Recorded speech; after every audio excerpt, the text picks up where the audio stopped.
નમસ્કાર દર્શક મિત્રો, અટલ રક્ષા ન્યૂઝ ચેનલમાં આપનું હાર્દિક સ્વાગત છે। હું છું મેઘા અગ્રવાલ અને સમય થયો છે આજના મહત્વના સમાચાર પર નજર કરવાનો। રાજકોટ નકલી પોલીસ બની ખંડણી વસૂલવાનો પ્રયાસ કરનાર બે શખ્સો ઝડપાયા।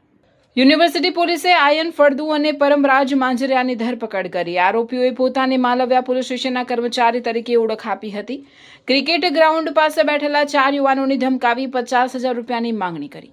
એક આરોપીએ પોલીસ લોગોવાળું જેકેટ પહેરી વિશ્વાસ જીતવાનો પ્રયાસ કર્યો। પોલીસ કાર્યવાહી અને મારપીટની ધમકી આપી રૂપિયા પડાવવાનો પ્રયાસ કર્યો। ઓળખપત્ર ન બતાવી શકતા બંને આરોપીઓ સ્થળ પરથી ફરાર થયા હતા। મોજ શોખ માટે પૈસાની જરૂર હોવાથી ગુનો આચર્યાનું પ્રાથમિક તપાસમાં ખુલ્યું। તારીખ 12/6/2024 રાત્રિના 11 થી 12 યુનિવર્સિટી પોલીસ સ્ટેશનની હદમાં આવેલો સોપન લક્ઝરીઝ છે ક્રિકેટ ગ્રાઉન્ડ છે એની પાસે આ ગામના ફરિયાદી કિરીટભાઈ મનસુખભાઈ ખેડિયા હતા, તેના 3 મિત્રો બેઠેલા હતા।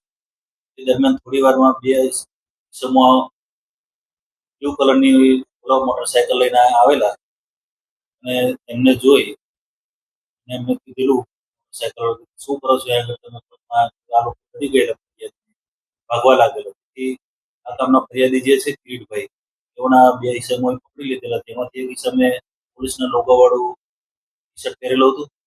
ત્યારબાદ બંને ઈસમોએ આને જણાવ્યું કે હું માલવ્યા પોલીસમાંથી આવું છું, તમે શું કરતા હતા, તારા મિત્રોને બોલાવો, તો તને માર મારવામાં આવશે ને જો તું તારી મોટરસાયકલ પણ અમે જમા કરી દઈશું, ચેન્જ કરી લઈશું અને પોલીસ સ્ટેશન લઈ જઈને તો તારા માર ના થાય તો 50,000 રૂપિયા આપવા પડશે, એ વાત જણાવેલી। જેથી ફરિયાદી ડરી ગયેલો। થોડી વાર બાદ એના મિત્ર આવી જતા એના મિત્ર જણાવ્યું કે તમે કોણ છો, એમને એમની ઓળખ આપેલી કે હું આર્યન ફળદુ માંજરિયા।